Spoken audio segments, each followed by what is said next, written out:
Shalom buat rakyat Indonesia, mari kita dengarkan dulu perkataan dari Pak Ustadz ini, dan mari kita renungkan bersama.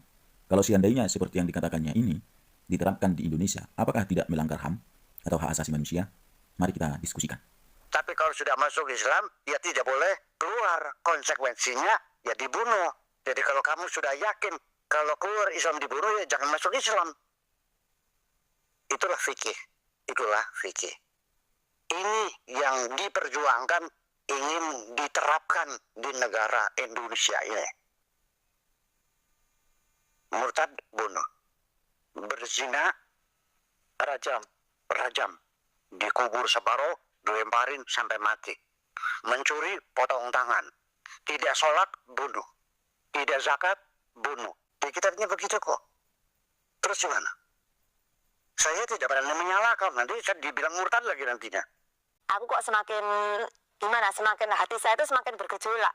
Semakin nggak yakin di jamaah ini gimana. Jadi ternyata itu banyak subhat. Banyak kesirikan-kesirikan yang terjadi. Nah disitulah kami semakin yakin saya harus hijrah, harus keluar, ini harus keluar. Itu. Saya berasal dari keluarga Muslim sebelumnya, tapi puji Tuhan sekarang sudah jadi anak Tuhan Yesus.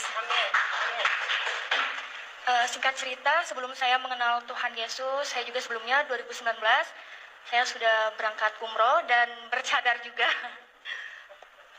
Kenapa saya ingin ikut Tuhan Yesus? Karena awal mulanya saya itu merasa kayak gak punya hidup damai sejahtera di agama sebelumnya, mohon maaf, karena sebelumnya saya juga taat melakukan ibadah, puasa, tahajud, dan seperti orang lain lakukan di agama seberang.